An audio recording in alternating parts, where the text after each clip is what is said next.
Generative AI is getting better all the time. And imagining what it can be used for is really exciting.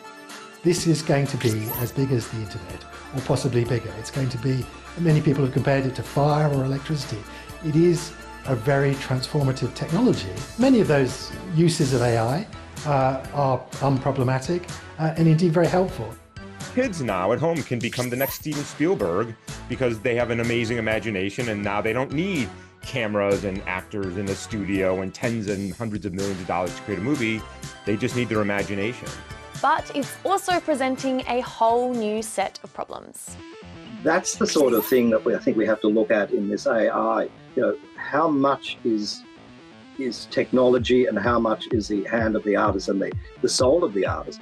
When we live in a world where any image, any video, any audio, anything you read online can be fake, well, then there's no more reality.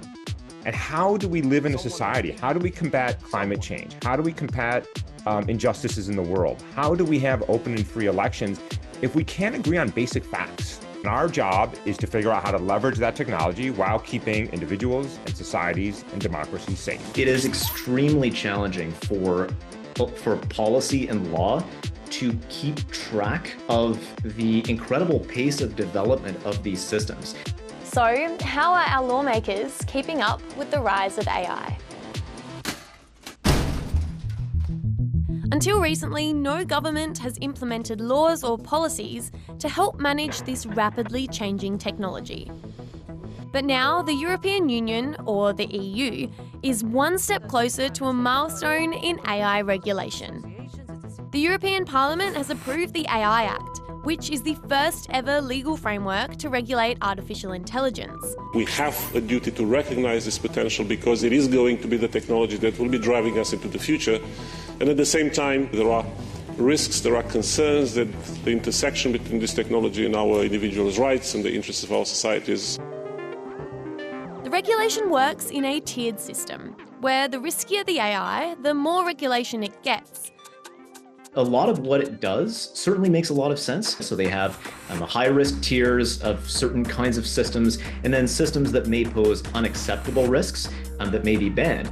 So for example, systems that can be capable of superhuman persuasion are considered bannable systems. Superhuman persuasion means the ability for AI to influence human behaviour and decision-making. Citizens living in the EU will also have the right to know whether they are interacting with an AI system, such as a chatbot instead of a human. Live facial recognition technology will be heavily restricted in public places, and all AI technology will have to fit the requirements for what the EU now calls trustworthy artificial intelligence. Off the back of this act, the US led a resolution at the United Nations to encourage countries to safeguard human rights, protect personal data, and monitor AI for risks, while recognising the potential of AI to make the world better. We're resolved to bridge the artificial intelligence and other digital divides between and within countries through capacity building, increasing digital literacy, and other actions. It was backed by more than 50 countries, including Australia. So yeah, Australia supported the UN resolution. But what is our government doing here at home?